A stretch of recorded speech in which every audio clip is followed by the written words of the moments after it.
শেখ হাসিনা কি সত্যিই ফিরবেন নাকি ফিরতেই হবে বলে এই কৌশলী ঘোষণা? এই ছিল আজকে ট্রেন্ডিং শিরোনাম।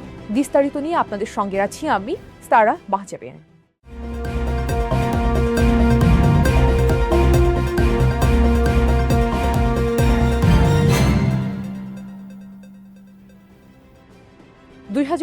সালের জুলাইয়ে ঢাকার রাস্তায় যে গণ অভ্যুত্থানের ঝড় উঠেছিল, তার ধাক্কায় ক্ষমতা ছেড়ে ভারতে আশ্রয় নেওয়া শেখ হাসিনা এখন আবার মুখ খুলতে শুরু করেছেন। রয়টার্সকে দেওয়া সাক্ষাৎকারে তিনি জানিয়েছেন, ডিসেম্বরের দিকে দেশে ফিরতে চান দলের সিনিয়র নেতাদের সঙ্গে, সরাসরি আত্মসমর্পণ করেই। তিনি আরো বলেন, তারা আমাকে গ্রেপ্তার করতে পারে, এমনকি হত্যাও করতে পারে, তবেও আমাকে যেতেই হবে। এই যেতেই হবে শব্দ দুটি এখন বাংলাদেশের রাজনীতিতে নতুন প্রশ্ন তুলেছে। তিনি কি সত্যিই ফিরবেন নাকি নির্বাসন থেকে রাজনৈতিক জায়গা ধরে রাখার জন্য একটি ঘোষণা দিচ্ছেন?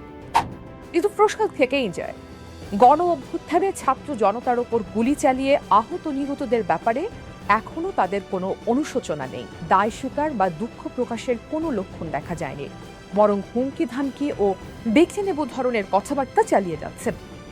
এ কারণেই জনগণের মধ্যে তাদের প্রতি ঘৃণা এত তীব্র।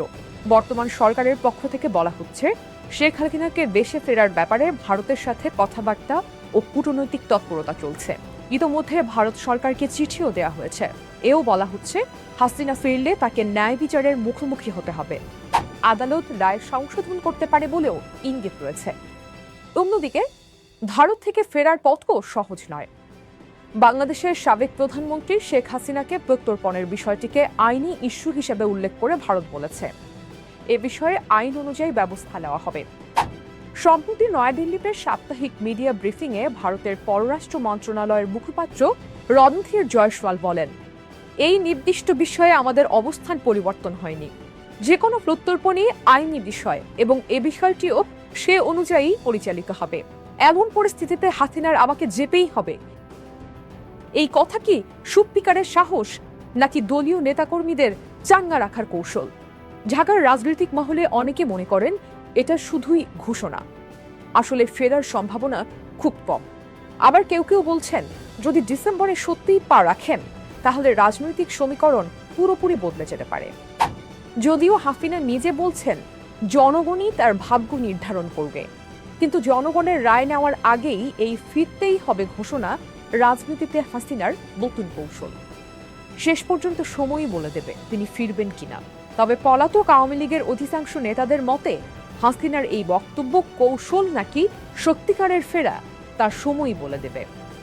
বিশ্লেষকদের মতে, তার রাজনৈতিক কৌশল জনগণের ঘৃণা ও গণ অভ্যুত্থানের স্মৃতি যেখানে এখনো তাজা, সেখানে এই ঘোষণার ওজন কতটা তা ভবিষ্যতে নির্ধারণ করবে। আজ এ পর্যন্তই। আগামী পর্বে নতুন কোনো বিষয় নিয়ে আবারও হাজির হব।